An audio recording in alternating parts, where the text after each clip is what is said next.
Hello, I'm Brother Christian Rittenberry, and I'd like to thank Brother Joe Dell for recording the camera and working the camera. And we hope y'all all have a great night or great day, whatever time you're watching this. We thank y'all all for watching this, but I've got a little message on my heart I'd like to give y'all. It'd be in the 24th chapter of Psalm, the 25th chapter of Psalm, all the way through the 26th.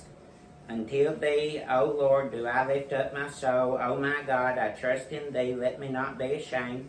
Let not mine enemies triumph over me.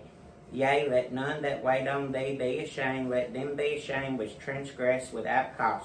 Shew me thy ways, O Lord. Teach me thy paths.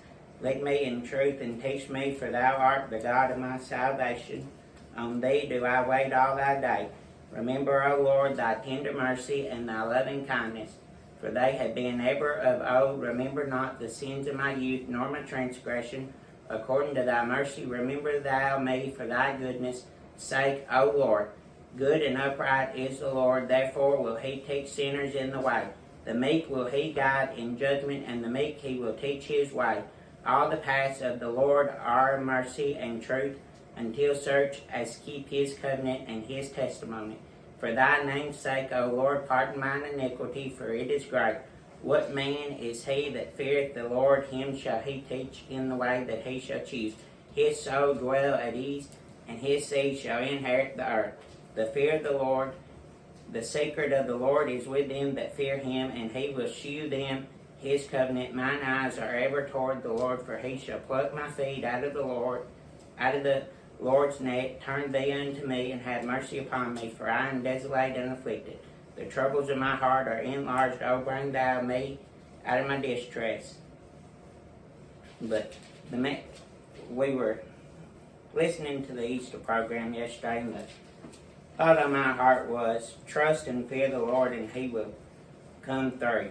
And I thought about how you may be going through a trial or a test or something, and the Lord may be testing and trialing you, but if you'll just ask him, you shall receive it, is what the Bible tells us. But the thought on my heart was, with that receiving that you asked for, comes trust in the Lord that you'll receive it. And with that came the thought of obeying the Lord. And I looked it up, done some research, and the word obey in the Bible is written 170 times. So when the Lord gives you a test or trial,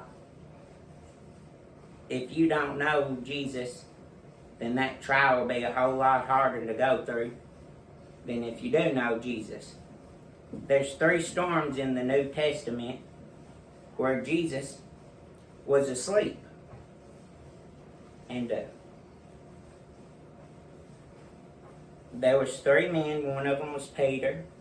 And Jesus was over there at the control panel, at the hinder part of the boat, which is a control panel. If y'all don't know where the hinder part of the boat is, he was asleep. And I don't know about you, but if it was me, and I was in the back of the boat, and the person with the control panel controlling the boat was asleep, I'd probably be scared and concerned too. And they went to wake Jesus up. They said, "Oh, thou of little faith." And he calmed the wind right then. And if we just have faith in him, he would calm that wind for us and come through. But Deuteronomy 13:4 says, "Ye shall walk after the Lord your God, and fear him, and keep his commandments, and obey his voice, and ye shall serve him, and cleave unto him." And there's a song the Merleys sang, when he speaks, I know his voice. And when he speaks, we know his voice. And we ought to obey that voice. And when the Lord tells you to do something, it don't matter what it is.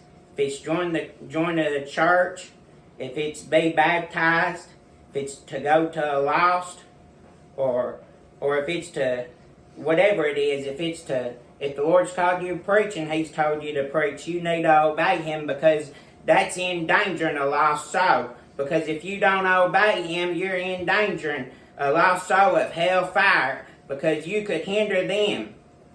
Because you don't know who you could have effect on if you just obey the Lord. And the Lord's got a purpose for everything. If He didn't know what He was doing, He wouldn't give it to you to do. But that's why it's so important to obey Him. And that's why it's so important to trust Him. And if you don't trust and obey Him, then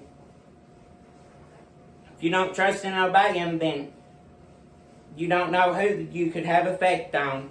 A lost person could be waiting on, if it's just even tell your testimony, the lost person could be waiting on you to tell your testimony. And when you told it, they could end up seeking and getting saved. But if the Lord told you to tell your testimony, and that lost person was saying, well, if he or she tells their testimony, then I'll go seek the Lord, and you don't tell your testimony, and that lost soul goes home and gets in a wreck, the blood would be on thy hands. It don't matter what it is. If the Lord tells you to do it, you need to do it. And that's all I got on my heart. That's what the thought came to me as I was listening to the Easter program of Fountain Run yesterday, was trust in the Lord and fear in the Lord. And trust, obey, and fear the Lord. But there's a Bible verse that says, asking ye shall receive. I ain't going to quote it all, but it says, asking ye shall receive. And with that receiving comes trusting Him that ye shall receive it. But thank you for listening to us tonight or today or whatever time you're listening to it. And I thank the cameraman Joe Dell for filming it. And I know the Lord will really bless y'all for listening to it. And I know the Lord will really bless Joe Dell for filming it. And I pray that the Lord be with all of y'all, and the Lord be with all the churches. And we thank you for watching tonight or today or whatever time you're watching. May God bless. Hit the red button. Mm-hmm.